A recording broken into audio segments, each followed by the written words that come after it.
இதை நான் குறிப்பிடுவதற்கு காரணம், அந்த காந்தியாருடைய படத்தை பெயரை இப்பொழுது மத்தியிலே ஆட்சி செய்து கொண்டிருக்கக்கூடிய ஒன்றிய அரசினுடைய தலைவர் பிரதமர் நரேந்திர மோடி அவர்களுடைய தலைமையிலே நடைபெறுகிற அரசு மகாத்மா காந்தியார் ஊரக வேலைவாய்ப்பு திட்டத்தில் அவர் பெயரே எடுத்து விட்டார்.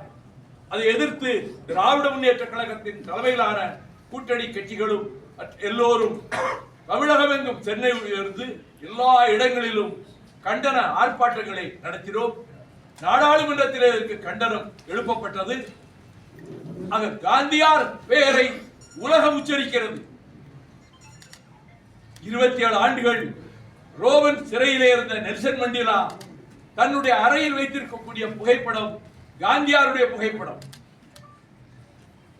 அடிமை விலங்குகளால் நசுக்கப்பட்ட கருப்பர்கள், நீக்ரோக்கள் என்று அழைக்கப்பட்ட கருப்பர்கள், பிளாக்ஸ், அவர்கள் 10% உட்பட்டுத்தான் அமெரிக்காவிலே இருக்கிறார். ஆனால் அங்கே அந்த கருப்பரிடத்திலே இருந்து நாட்டினுடைய குடியரசுத் தலைவராக 2 முறையும் தேர்ந்தெடுக்கப்பட்ட பராக் ஒபாமா அவருடைய அறையில் அவர் அதிபராக இருந்த போதும் சரி இப்பொழுதும் சரி காந்தியார் படத்தை தான் வைத்திருக்கிறார். ஆக உலகம் போற்றுகிற, இந்தியாவுக்கு பெருமை தேடி தந்து உலகத்திலே அகிம்சை வழியையும் அறவழியையும் போதித்த அண்ணல் காந்தியடிகள் பெயரே இப்பொழுது நீக்கி இருப்பது, இதே நிலைமை நீடிக்குமானா இனி கரன்சி நோட்டுகளிலும் காந்தியார் இருக்கிற படத்தை அகற்றுவதற்கு முன்வருவார்கள். அப்படிப்பட்ட வெறி உணர்ச்சியை தூண்டிவிட்டு தமிழ்நாட்டு மக்களை எப்படி ஏமாற்றலாம் என்று கருதி தமிழகம் போற்றுகின்ற கவிஞர்கள், பாவலர்கள் பாடல்களை 2-3 வரிகளை இந்தியில் எழுதி வைத்துக் கொண்டு அந்த வரிகளை வாசிப்பது.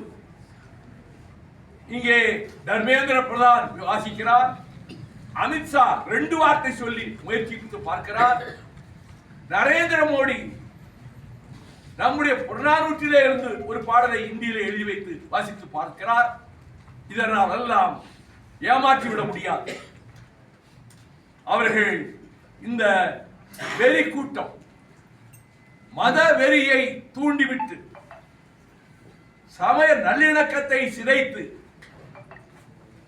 மோதல்கள், இரத்த களரிகள் நடக்கட்டும், கிறிஸ்தவர்கள், இஸ்லாமியர் உட்பட அவர்கள் மீதான தாக்குதல்கள் தொடரட்டும் என்ற நிலையிலே ஒரு விபரீதமான சூழல் உருவாகி வருவதா?